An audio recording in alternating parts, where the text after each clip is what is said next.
Nós vamos abrir nossas Bíblias na carta aos Hebreus, no capítulo 1. Eu vou fazer a leitura do comecinho deste capítulo até o comecinho do capítulo 2. Então, Hebreus, capítulo 1,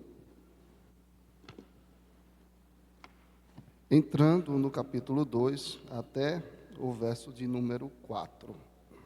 Carta aos Hebreus, capítulo 1, a partir do verso 1, indo até o verso 4 do capítulo 2. Assim nos diz a bendita palavra de Deus. Havendo Deus outrora falado muitas vezes e de muitas maneiras aos pais pelos profetas, nesses últimos dias nos falou pelo Filho, a quem constituiu herdeiro de todas as coisas, pelo qual também fez o universo.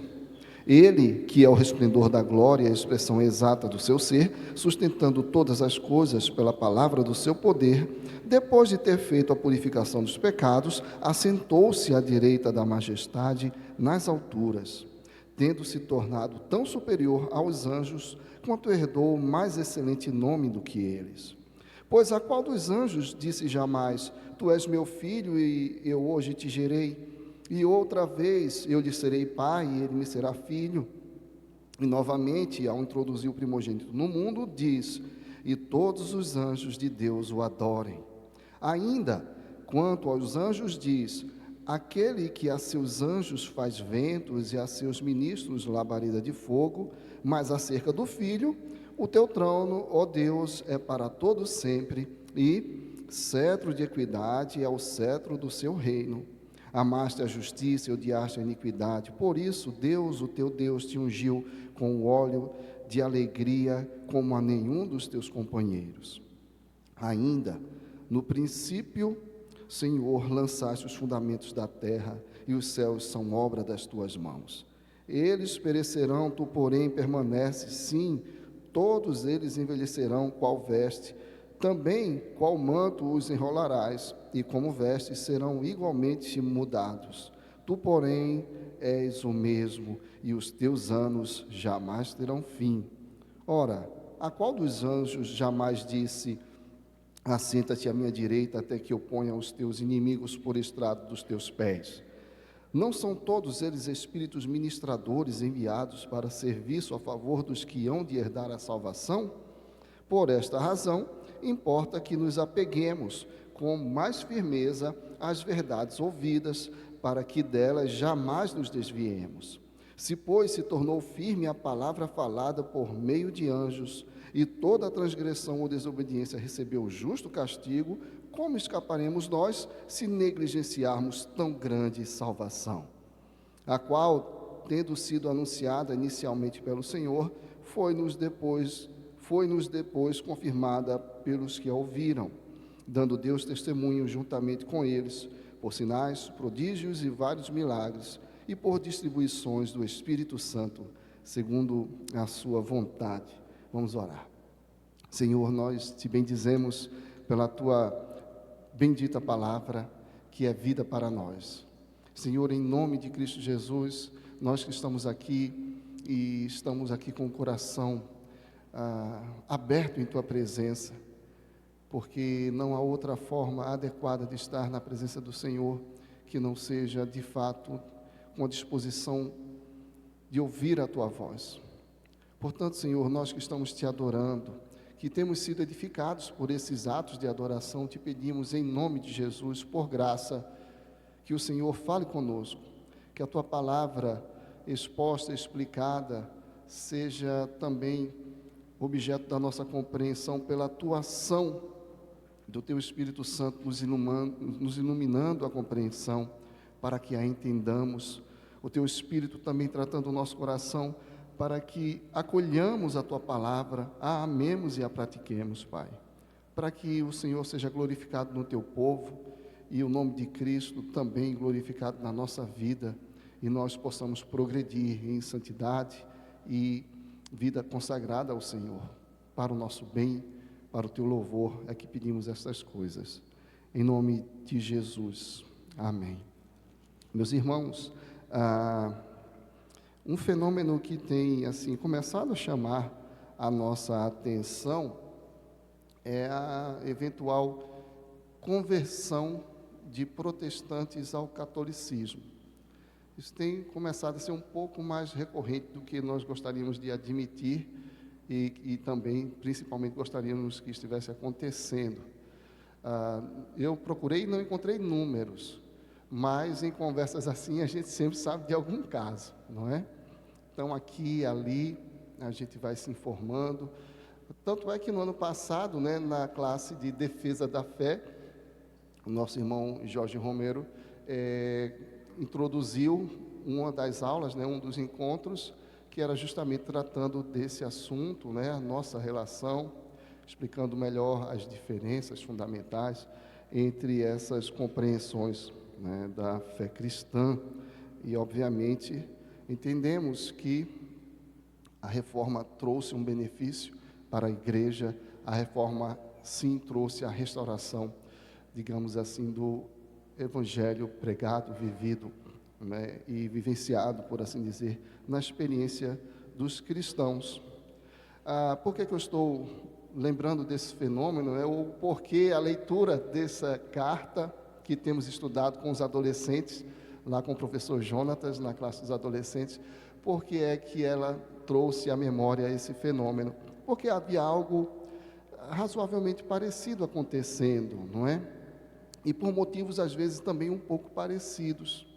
Quando você conversa ou ouve os relatos de alguém que está voltando ou saindo do protestantismo e indo para a fé católica, as explicações giram em torno de uma experiência que envolva a questão estética, uma experiência mais mística, e não aquela experiência acerca da qual aprendemos hoje pela manhã, não é?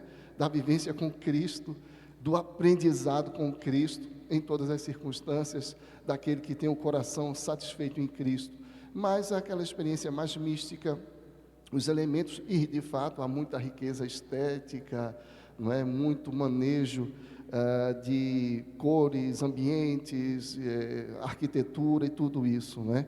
Na tradição católica, além de tantos outros elementos e de comunidades, né? Elementos comunitários, e vai muito por aí. E parece que a situação dos primeiros leitores desta carta não é idêntica, mas ela ao menos se assemelha um tanto, porque havia implicações, digamos assim, dificultadoras na vida do judeu que se convertia ao cristianismo, não é? Essas implicações eram desde ordem econômica, citadina, eles passavam a ser mal vistos na comunidade, uma série de questões, além também das argumentações dos chamados judaizantes, né, de que não somente isso, né, todos os prejuízos que poderiam vir juntos, as dificuldades para estabelecer comércio, para estabelecer relações sociais e assim por diante, mas também uma comparação de que vocês estão deixando essa nossa tradição tão rica, não é? Nós somos aqueles que recebemos de Deus, nós somos o povo escolhido de Deus, do Antigo Testamento, nós temos a lei, né, os profetas, os patriarcas, né? Qual é a tradição que esse pessoal tem? Não tinham nada, né? Aquele culto simples, simplório, desprovido de qualquer desses recursos, e isso pesava também na conta, não é? Não é à toa que a semelhança da carta que lemos durante o culto, né, a primeira carta de João, que já vai logo falando, nós o vimos, nós tocamos nele, nós estivemos com ele, olhamos para ele, não é? Já começa assim, sem identificar destinatários, né, sem se auto-identificar também. Aqui acontece meio que uma urgência assim, e o escritor já começa, não é, fazendo comparações entre Jesus e os profetas, nos 3 primeiros versos. A partir do verso 4, ele continua fazendo comparações agora entre Jesus e os anjos, e com aquela urgência em demonstrar, não vá nessa conversa, não caia nessa esparrela, Jesus é muito melhor, Jesus é muito superior, não é? Então, nós não sabemos quem é esse escritor, não é? Não se identifica, e entrar aqui nos detalhes das discussões sobre quem é, não leva muito longe, não é? Então, depois, se você tiver curiosidade, aí pega uns comentáriozinhos, aí tem gente dizendo que é Paulo, tem gente dizendo que não é, chegam até a falar de Apolo, um monte de gente, mas ninguém sabe, não é? Os receptores, nós deduzimos pelo conteúdo, né? E os comentaristas vão dizer, sim, é uma carta escrita para judeus que se converteram ao cristianismo, né? Esses aqui identificados como os hebreus, né? Herdeiros daquela antiga tradição hebraica, não é? Aqui o escritor vai fazendo essas referências aqui. E por que ele escreveu, não é? Escreveu porque justamente aqueles cristãos, não é, vindos do judaísmo, estavam sendo assediados por essas circunstâncias e por esses argumentos, e alguns deles já começavam a voltar. Deixar a fé maravilhosa do nosso maravilhoso Jesus, para se apegar àquela riquíssima tradição, que tinha muitas, digamos assim, vantagens periféricas, não é? E nenhum, digamos assim, substrato essencial, porque sem Cristo, não é?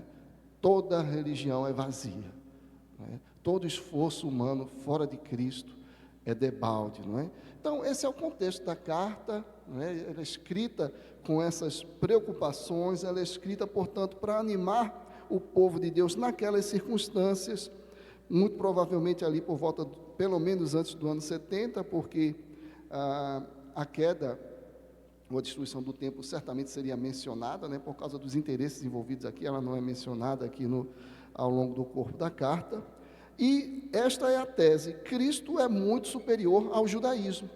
O evangelho da salvação em Cristo Jesus, a fé evangélica é muito superior, embora mais simples e aparentemente desprovida daqueles artefatos tradicionais, estéticos, experienciais, mas ela é muito mais rica, porque você aprende, como vimos hoje pela manhã, você aprende o contentamento, você aprende a felicidade, você aprende a vida boa que Cristo tem para nós.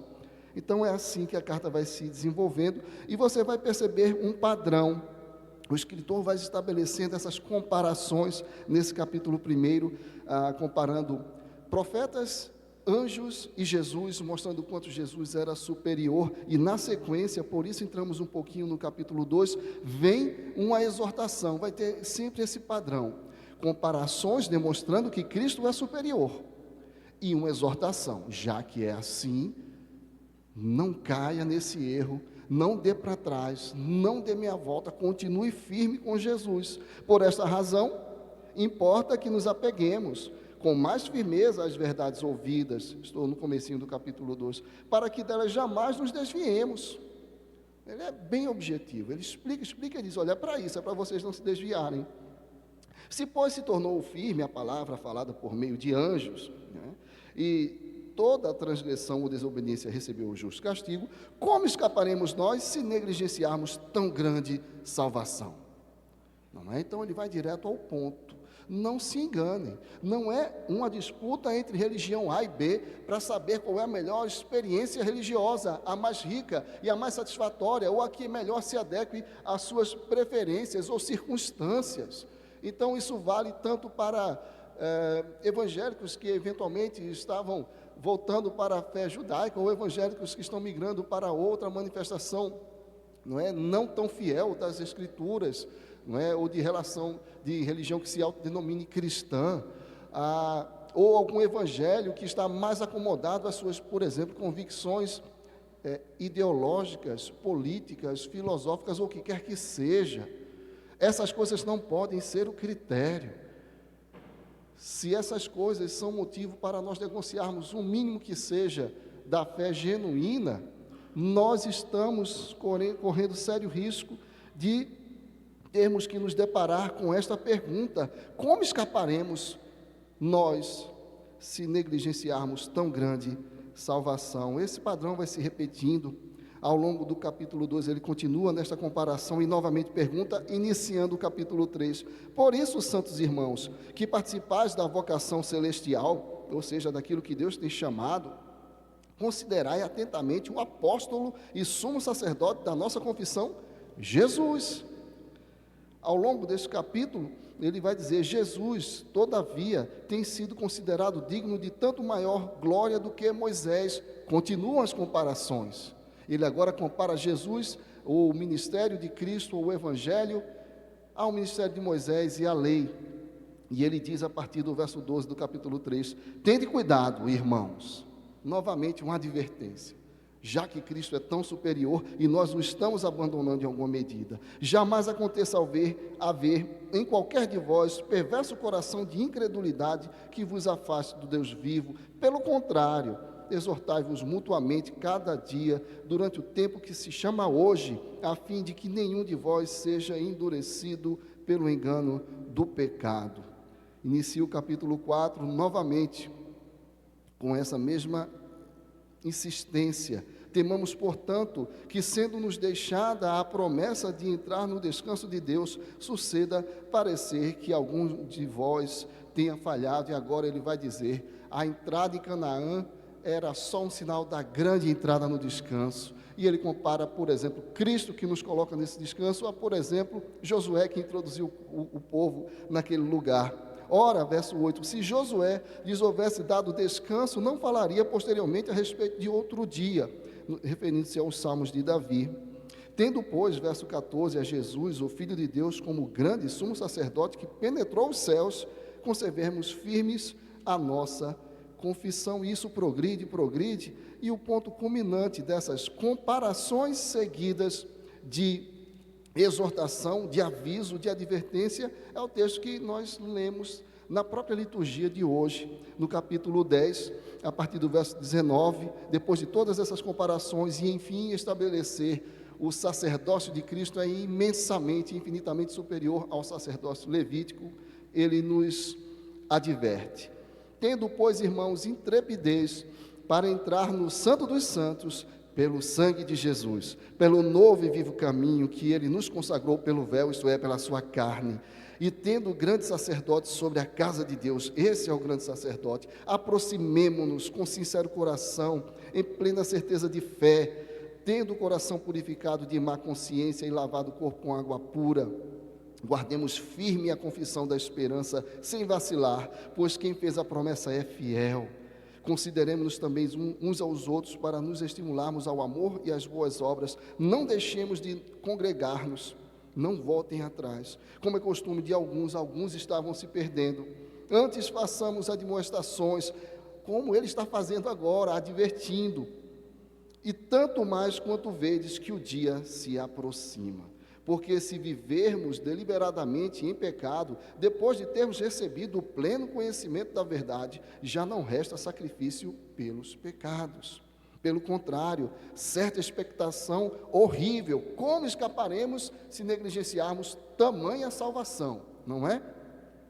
Pelo contrário, certa expectação horrível de juízo e fogo vingador prestes a consumir os adversários. Sem misericórdia morre pelo depoimento de 2 ou 3 testemunhas quem tiver rejeitado a lei de Moisés. De quanto mais severo, já que as comparações já foram estabelecidas e entendidas, não é? Se pela lei de Moisés é assim, de quanto mais severo castigo julgais vós, será considerado digno aquele que calcou aos pés o Filho de Deus e profanou o sangue da aliança com o qual foi santificado e ultrajou o Espírito da graça. Ora, nós conhecemos aquele que disse, a mim pertence a vingança, eu retribuirei, e outra vez o Senhor julgará o seu povo. Horrível coisa é cair nas mãos do Deus vivo. A preocupação daquele irmão não era, a nossa igreja está diminuindo, os judeus estão vencendo, que coisa chata, que constrangedor. Não, fora de Cristo. E há irmãos negociando, mudando muitas vezes de igreja por motivos errados, e indo para denominações às vezes até evangélicas, mas por circunstâncias de melhor acomodação a algumas convicções, algumas preferências. E isso vai assumindo contornos maiores, e aí você tem irmãos saindo da fé evangélica para uma outra fé, e isso vai assumindo outras e outras proporções. E nós temos esse lembrete, nesta noite, de que Cristo é imensamente superior a quaisquer dessas comparações. E ela está aqui pautando também esse capítulo 1, em que nós temos a comparação com os profetas, a comparação com os anjos e a advertência. E nós vamos aqui, com a brevidade que é possível, porque o texto tem muitos detalhes, a tratar desses três movimentos, não é, que o escritor faz. Essa comparação entre Jesus e os profetas, Jesus muito mais sublime profeta, a comparação entre Jesus e os anjos, Jesus infinitamente superior aos anjos, e a advertência que se segue.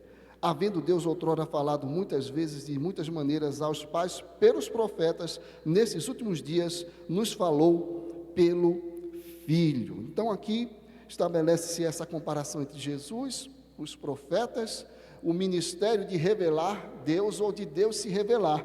E aqui nós temos uma palavra que cala ao coração de todo cristão e, eventualmente, até dos que estavam se bandeando, né, de volta para o judaísmo naquelas circunstâncias, é que Deus fala e fala ao seu povo.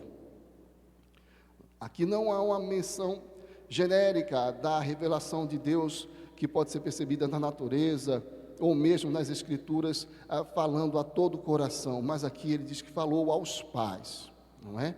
De formas variadas, noutro tempo, no passado, antigamente, outrora, vai depender da tradução que nós manusearmos, mas coisas já passadas. Deus veio falando ao longo desse tempo todo ao seu povo, porque ele faz uma referência aos pais, não é? Já que o apego era à tradição, os pais são aqueles que trouxeram a tradição e mantiveram aquela fé até ali, digamos, pujante. E o apego a essas tradições era o que também mantinha aquela cultura, não é? Certa vez, conta-se que um americano perguntou a um judeu, não é, como é que vocês fazem, né, depois de tantas experiências, quer na antiguidade, quer mais contemporâneas, né, de ficarem sem terra, serem dispersos e manterem assim a cultura tão forte. E a resposta foi: é que a gente sabe contar a história para criança, não é? E o judeu perguntou para ele: como é que vocês chegaram na América? Aí o cara falou lá, né, do Mayflower, né, do navio, a perseguição religiosa e tudo. Ele: não, como é que foi aquela noite, vocês comeram o quê? Rapaz, eu sei lá o que a gente comeu, quem vai lembrar disso? Pois a gente lembra, quando Deus nos salvou, aquela refeição.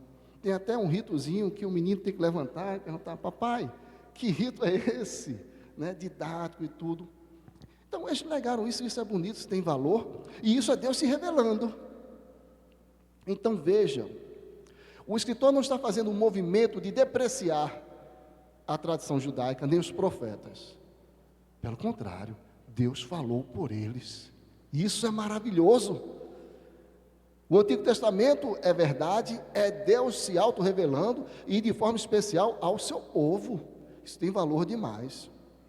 Não sei se você já reparou, né? Quando um atleta vence outro numa competição e tudo, depois, antes pode haver até provocações, né? Então essa semana morreu aí o George Foreman, né? Tinha aquela rivalidade clássica com o Cassius Clay, Muhammad Ali e tudo mais, né? Então, depois que o Muhammad Ali venceu, começou a elogiar o Foreman, dizendo que ele era o melhor de todos. Então, ele venceu o melhor de todos. Isso é bom para ele. Então, digamos que aqui seja algo parecido, não com essas motivações espúrias, não é? Mas se você quer evidenciar a sublimidade de algo ou de alguém, você compara com algo muito sublime e mostra como ele é ainda superior, e isso evidencia. Ou seja, depreciar, não é, o legado dos pais não faria nada, não ajudaria nada, não faria nada para defender que Cristo é sublime. Esse reconhecimento, sim, o Pai falou pelos profetas. Os profetas não eram quaisquer uns, não é? Homens de Deus, inspirados, usados por Deus, identificados com o Senhor, não é? Não que eles fossem o Senhor, mas identificados com Ele, ou seja, com o coração sensível à vontade de Deus. Jeremias chorava, não é? Então, assim, você vê a forma como os profetas ali do Antigo Testamento, você pega os profetas menores, como eles estão, assim, com o coração doído diante do pecado do povo, porque eles se importavam com o bom nome do Senhor, eles amavam o Senhor. Então eles falaram da parte de Deus, não é? Só que, como o texto vai mostrar, né, uma coisa foi Deus falando, se acomodando, se fazendo conhecer por meio dos profetas. outra coisa por meio de Cristo, é isso que ele quer mostrar. Por exemplo, muitas vezes e de muitas maneiras, né? Muitas vezes, de muitas maneiras, Deus tem falado, essa é a ideia aqui, né? Havendo Deus outrora falado, muitas vezes e de muitas maneiras aos pais pelos profetas, nesses últimos dias nos falou pelo Filho. Esse havendo Deus outrora falado, né? Ou falado outrora, a forma verbal como está lá, é no passado, mas não é o passado assim, falou. Ela indica um passado que foi acontecendo, um passado em movimento, não um passado pontual. Mas quando ele vai dizer que falou agora, nesses últimos dias, pelo Filho, aí ele usa a conjugação, a alteração do verbo, para dar essa ideia, não é, de um passado pontual. Fez, cantou, falou, desceu, foi e assim por diante, né? Esse pretérito perfeito mesmo. Né, seria no nosso português. Então, a própria, digamos assim, forma como o autor escolheu flexionar ali o verbo, indica que ele quer dar a ideia de que Deus foi falando ao longo daquele período. Era Deus falando, mas não era uma fala definitiva, última, pontual. Não tinha acabado. Tinha mais coisa a ser falada e tinha uma forma. Então, muitas vezes e de muitas maneiras, mas agora chegou a forma definitiva. Falou pelo Filho. Falou e ponto final. De uma vez por todas. Aos pais, agora a nós. Outrora, ao longo de toda a antiga dispensação, mas nestes últimos dias inaugurados pela chegada do Filho, e que terão seu fim quando ele voltar como Senhor e juiz de vivos e mortos, não é? E é por isso que ele adverte como escaparemos se negligenciarmos a salvação que ele provê. Então, fica claro que Jesus é imensamente superior aos profetas, porque ele vai começar agora a descrever este Filho. Nesses últimos dias, nos falou pelo Filho, a quem constituiu herdeiro de todas as coisas, pelo qual também fez o universo. Então, essa primeira descrição aqui do Filho contrastado com os profetas, né? Embora ele não tenha feito o mesmo movimento que fez com os anjos, a gente poderia perguntar, não é? A qual dos profetas foi dito isso? Ou sobre qual dos profetas foi dito que ele goza desse status, né? De ter sido herdeiro de todas as coisas e através daquele profeta também fez Deus o universo, não é? Então, a distância é enorme, não diminuindo os profetas, mas mostrando como ele está muito acima. Não é? Então, se os profetas sentiam, não é, aquela indignação, imagine ele que é o Filho, identificado com o próprio Pai. E aí ele nos diz que este Filho, herdeiro de todas as coisas, pelo qual também todas as coisas foram feitas, e isso ecoa, não é, a verdade essencial que nós encontramos, por exemplo, em Colossenses, no capítulo 1, quando nós somos lembrados, não é, de que as coisas todas foram feitas por Ele e para Ele. Por isso Ele é o herdeiro delas todas, herdeiro de todas as coisas, pelo qual também fez o universo. Então, nos propósitos eternos do Santíssimo Deus, conforme Paulo confirma em Colossenses 1,16, todas as coisas foram criadas por Ele e todas criadas para Ele, todas apontando para Ele, porque todas lhe pertencem por direito de filho. Também no verso 3 é dito que este Filho é o resplendor da glória e a expressão exata do seu ser, sustentando todas as coisas pela palavra do seu poder. Resplendor da glória e expressão exata do ser de Deus. Alguma tradução poderia trazer também impressão exata do ser de Deus, corresponde tal e qual. Essa é a ideia que o autor quer que nós apreendamos, não é? Ele é Deus com o Pai, Ele é o resplendor da glória, Ele é a manifestação visível. João disse, nós vimos, tocamos.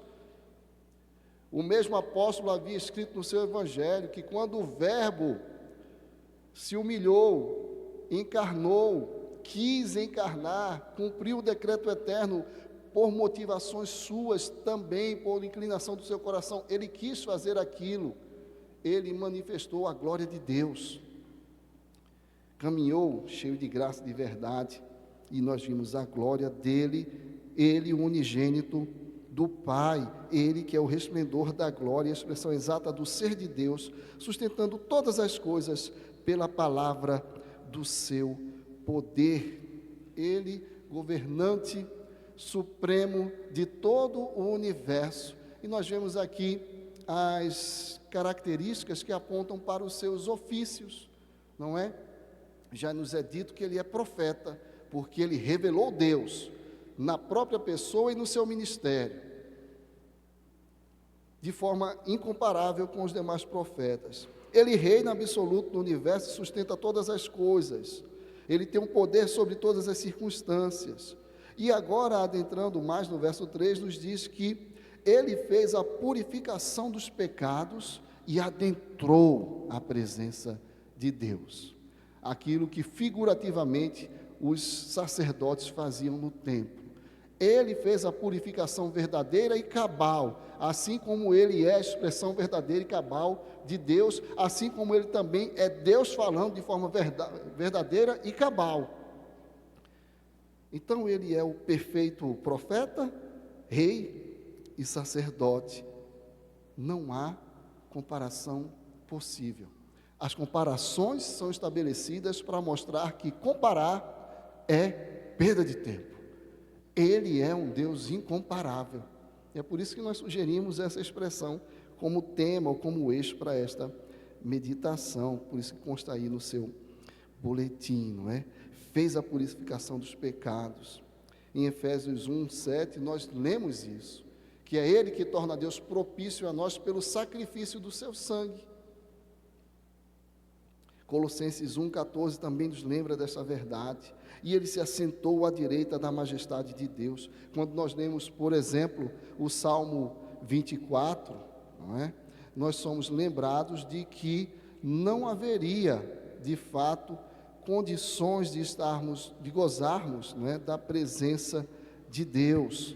Por quê? Porque ninguém atende às prerrogativas do Salmo 24 ou do Salmo 15. Quem subirá ao monte do Senhor, Salmo 24, a partir do verso 3, quem há de permanecer no seu santo lugar, o que é limpo de mãos e puro de coração, que não entrega a sua alma à falsidade, nem jura dolosamente. Quem de nós é assim? Como escaparemos? Não escaparemos. Como estaremos lá? Não é? Este que for assim, obterá do Senhor a bênção e a justiça do Deus da sua salvação. Tal é a geração dos que o buscam, dos que buscam a face do Deus de Jacó. Levantai, ó portas, as vossas cabeças. Levantai-vos, ó portais eternos, para que entre o Rei da Glória. Alguém é assim, e alguém pode entrar. E eu gosto de imaginar, isso não está dito em lugar nenhum, não é? Que isso foi cantado na presença do Senhor, porque Ele faz jus a esse cântico. Ele adentrou. Levantai, ó portas, as vossas cabeças, levantai-vos, ó portais eternos, para que entre o Rei da Glória. Quem é o Rei da Glória? O Senhor forte e poderoso, o Senhor poderoso nas batalhas. Levantai, ó portas, as vossas cabeças, levantai-vos, ó portais eternos, para que entre o Rei da Glória. Quem é esse Rei da Glória? O Senhor dos Exércitos. Ele é o Rei da Glória, que fez a purificação dos pecados e se assentou à direita da majestade. Quem estará lá? Ninguém. Porque ninguém atende, Ele atendeu, Ele cumpriu toda a justiça. Ele é o Rei da Glória, Ele é o Senhor poderoso, e agora senta-se à destra da majestade, à destra do Pai, nas alturas. Portanto, as comparações entre Cristo, ou o Evangelho e a lei, Cristo e os profetas, a fé evangélica e aquela belíssima e antiquíssima tradição, essas comparações são só para mostrar, aquilo só tem valor nele, ele não anula aquilo, ele cumpre, e ele dá o significado verdadeiro, justo, adequado, e tudo aquilo que é requerido pela lei, ele cumpre, de modo que a justiça de Deus se revela no Evangelho, de Cristo, pela fé. O justo viverá por fé, não morrerá, viverá. Como escaparemos se negligenciarmos tão grande salvação? Não é? Então ele é superior. Nós não estamos nos enganando. Em comparação agora aos anjos, o verso 4 faz essa transição, embora a forma como o seu texto muito provavelmente está aí registrado, né, coloca o verso 4 dentro de um primeiro parágrafo, e de fato faz sentido, mas ele funciona como uma entrada no próximo parágrafo das comparações com os anjos, porque elas já começam no verso 4, tendo se tornado tão superior aos anjos, quanto herdou o mais excelente nome do que eles. Tendo se tornado tão superior aos anjos, quanto herdou mais excelente nome do que eles. Cristo é aqui descrito então como aquele que não só por sua obra, mas pela sua pessoa mesmo, é infinitamente superior, e superior aos próprios anjos, que aparecem para nós nas Escrituras, ou são descritos nas Escrituras como talvez as mais sublimes criaturas de Deus, que habitam os céus, que estão na presença do Senhor, que servem ao Senhor diretamente na sua presença, não é? Acabamos de poucos domingos atrás ouvir, né? Embora cobrindo o rosto, mas na presença do Senhor, não é? Na consumidora presença do Deus vivo. São os seres mais sublimes dos quais a Bíblia nos dá informações. Cristo é apresentado aqui como infinitamente superior.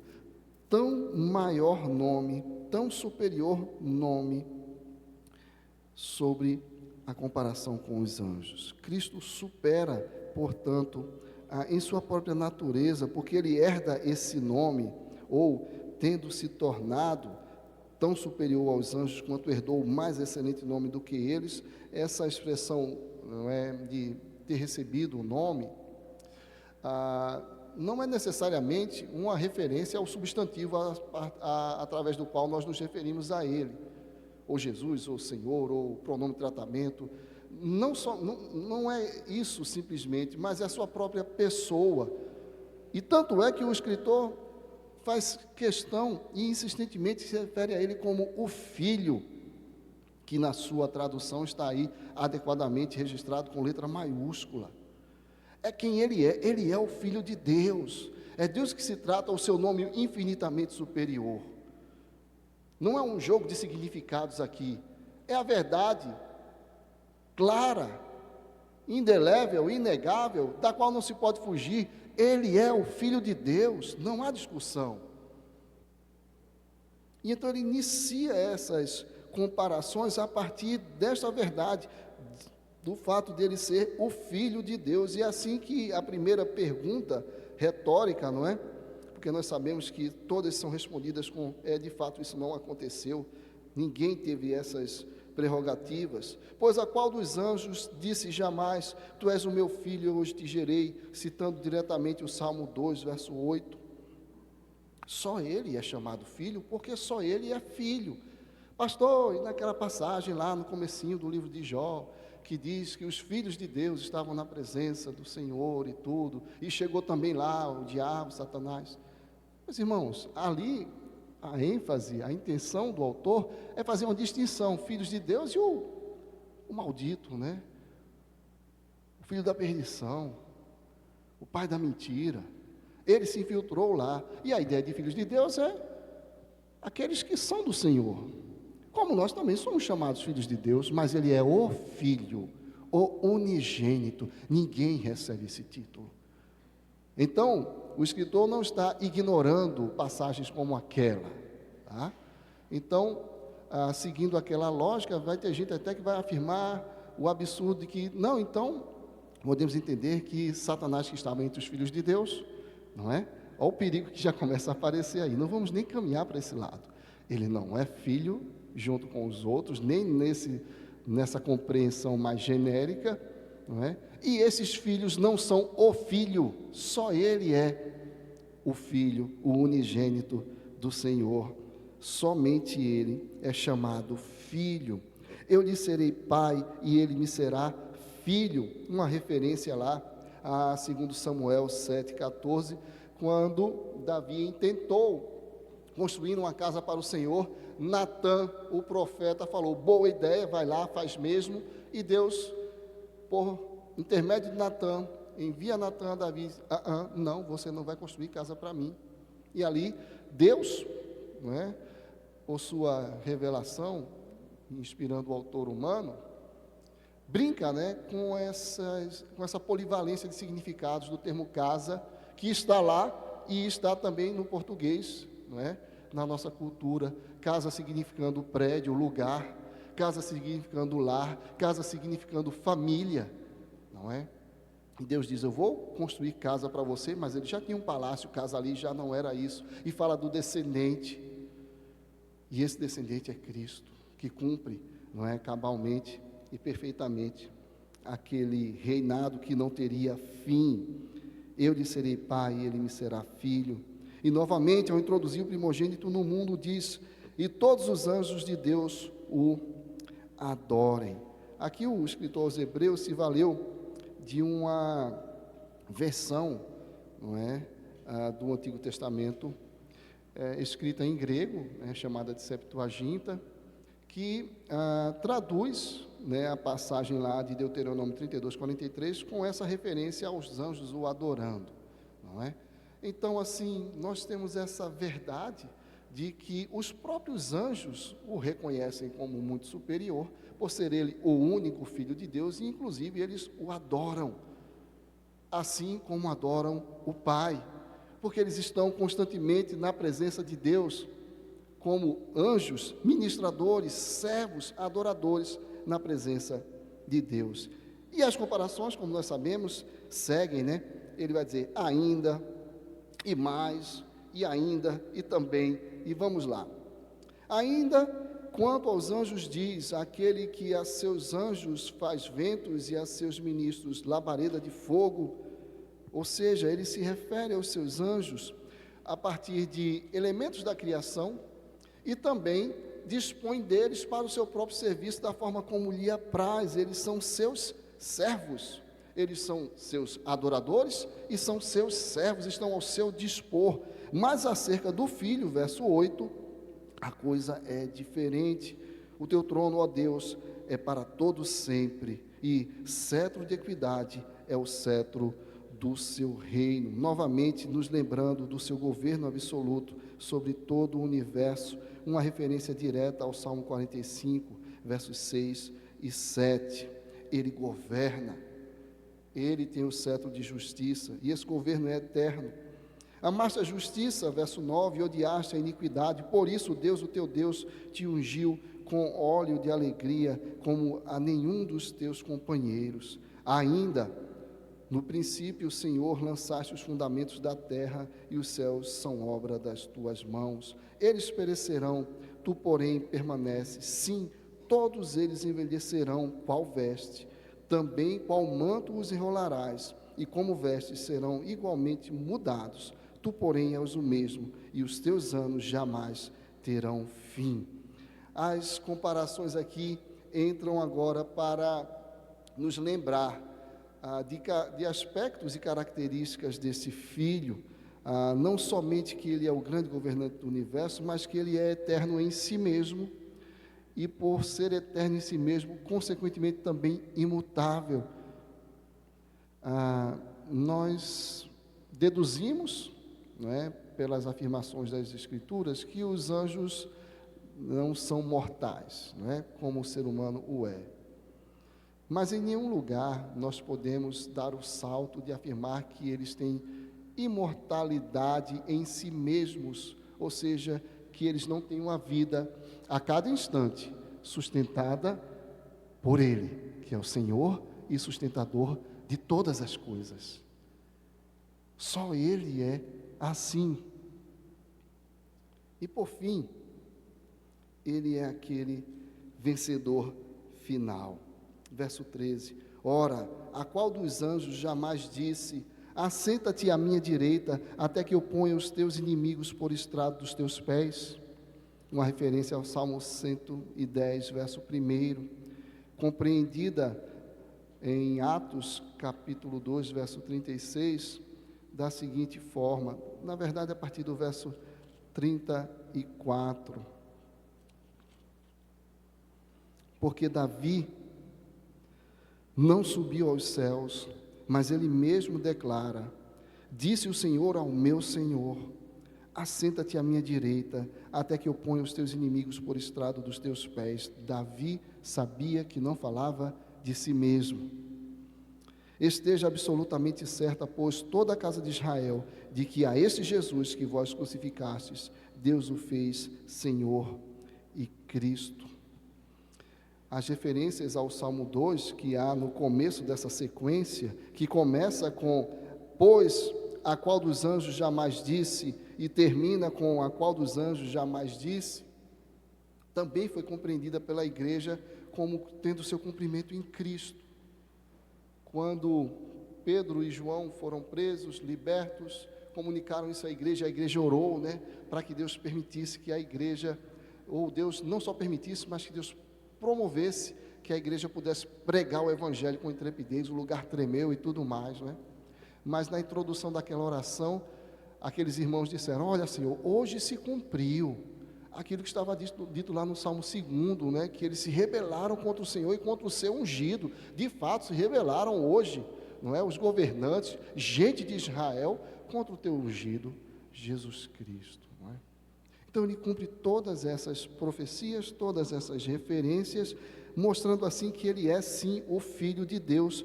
Por esta razão, e aí segue-se a advertência, Se o padrão era comparação e advertência, você já esperava por ela, e ela já foi antecipada, não é nenhuma surpresa.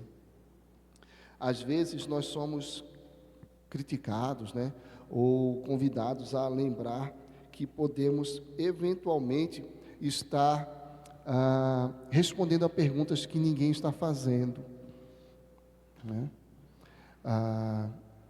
e por certo, o escritor aos Hebreus não estava insensível às perguntas que estavam no coração dos seus ouvintes ou dos seus leitores, mas ele lhes apresenta a pergunta que deve ser feita, Aquelas perguntas sobre aquela tradição, ela não é mais legal?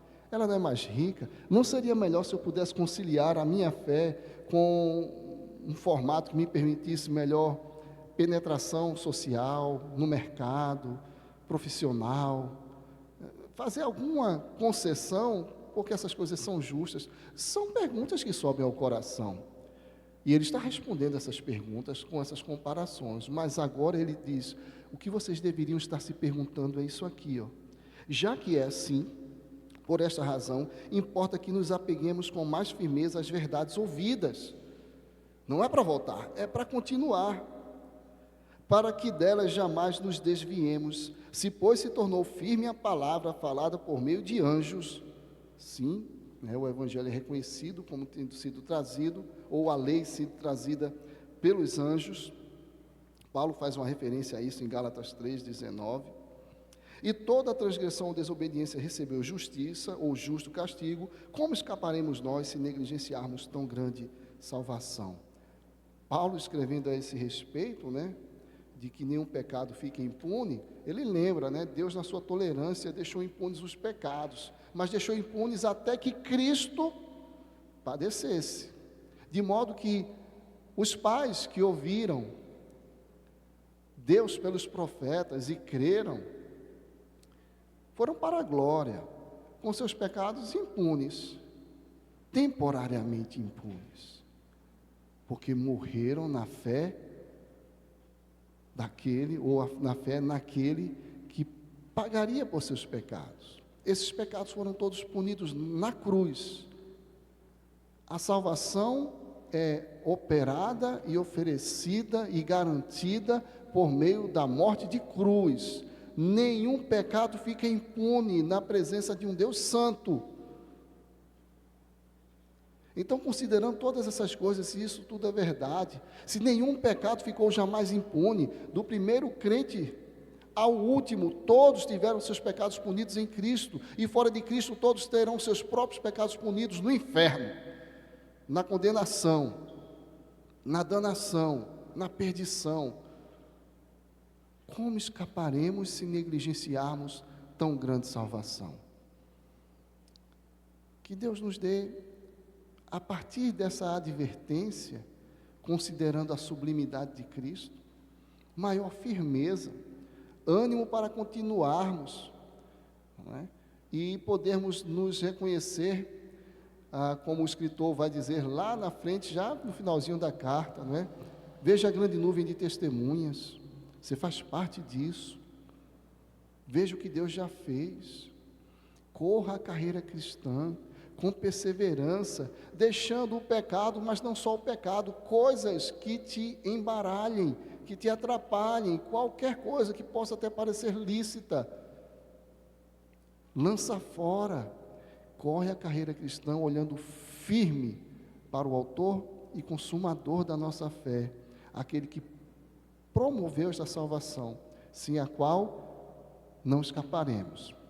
Que Deus seja gracioso conosco, que Deus nos desperte mais a cada dia, para nos deleitarmos mais em Cristo, nos alegrarmos, nos contentarmos mais em Cristo, e encontrarmos assim, esta vida virtuosa que o Senhor tem para o seu povo. Vamos entoar o cântico Jesus é o Rei da Glória, ao som dos instrumentos. Vamos